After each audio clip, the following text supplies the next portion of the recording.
Le Liban surveille les violations de l'accord de trêve par l'occupation. L'armée syrienne se prépare à riposter à une attaque des factions à Alep, tandis qu'une nouvelle proposition émerge pour mettre fin à la guerre russo-ukrainienne.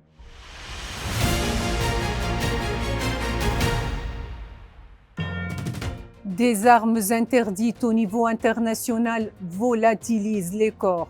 C'est l'accusation formulée par la résistance palestinienne contre les forces d'occupation, demandant l'accès d'une commission d'enquête au nord de la bande de Gaza pour analyser la nature des munitions utilisées, dont certaines incluraient des armes interdites par le droit international.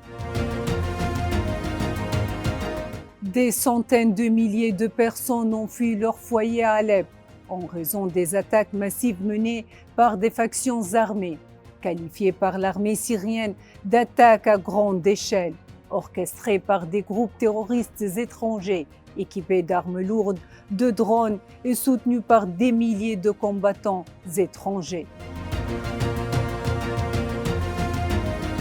En réponse, l'armée syrienne a renforcé ses positions à plusieurs kilomètres d'Alep en vue de lancer une contre-offensive avec l'appui de la Russie.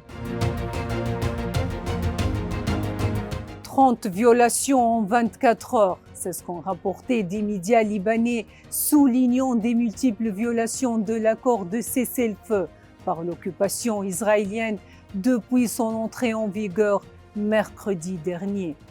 L'Agence nationale de l'information a confirmé que des quartiers de Bin Jibay, dans le sud du Liban, ont été ciblés, en plus de tirs visant des civils à Maroun al-Ra et de missiles tirés par des drones israéliens sur la région de Wadi al-Qiyam.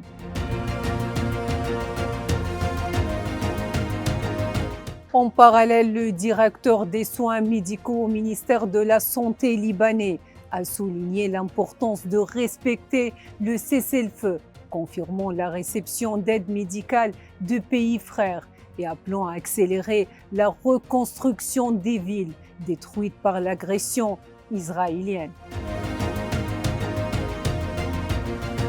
Enfin, le président ukrainien a exprimé sa disposition à céder temporairement des territoires à la Russie en échange d'une protection de l'OTAN sur le sol ukrainien.